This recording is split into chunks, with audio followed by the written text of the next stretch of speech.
Halo guys, ketemu lagi bersama saya Iwan Kendrianto. Di video kali ini kita akan mempelajari 3 kesalahan fatal yang paling sering dilakukan oleh pemula bisnis properti kos. Apa saja 3 kesalahan fatal tersebut? Yang pertama, banyak sekali saya menemukan di mana para pebisnis properti kos tidak mengetahui harga wajar untuk sewa mereka. Sehingga yang sering mereka lakukan adalah mereka ketakutan properti kos mereka tidak terisi sewanya, atau biasa kita bilang sepi. Nah, karena tidak ada yang sewa ataupun menghuni tempat mereka, akhirnya mereka banting harga. Contohnya, misalkan harga sewa mereka sebenarnya dengan lokasi yang mereka miliki, mereka bisa mendapatkan sewa mungkin 1,5 juta. Tapi karena mereka tidak mengetahui dan tidak punya ilmunya, akhirnya mereka terpaksa harus banting harga dengan harga 600.000.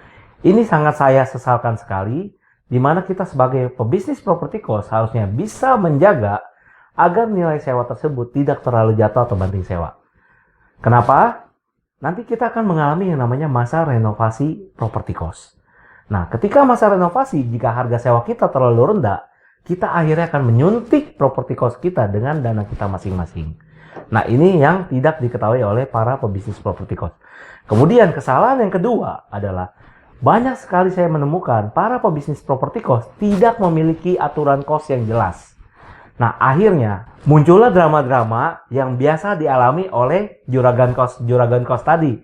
Contohnya, penghuni tidak membayar sewa, akhirnya waktu ditagih malah penghuninya itu lebih galak dibandingkan pemiliknya. Nah, ini saya rasa Bapak Ibu mungkin sering mengalami hal-hal seperti ini.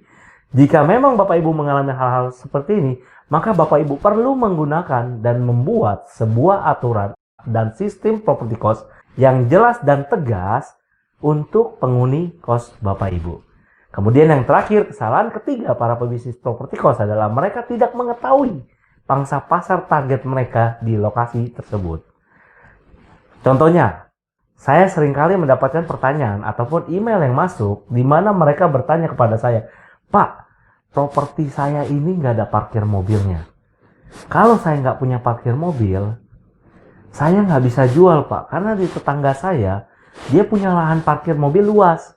Nah, Bapak Ibu, jika Bapak Ibu mengalami hal seperti ini, maka Bapak Ibu sendiri tidak mengetahui pangsa pasar market Bapak Ibu itu sebenarnya adalah bukan yang memiliki mobil, tapi yang mungkin mereka hanya yang memiliki motor saja.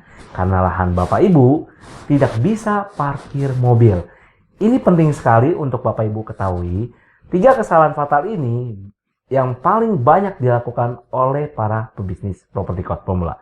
Nah, jika Anda memang tertarik untuk mempelajari lebih dalam mengenai bagaimana caranya mengelola kos, bagaimana caranya menentukan harga pangsa pasar yang baik, bagaimana cara menentukan market pasar yang sesuai dengan properti kos Anda, maka Anda bisa bergabung bersama saya di KSI Community.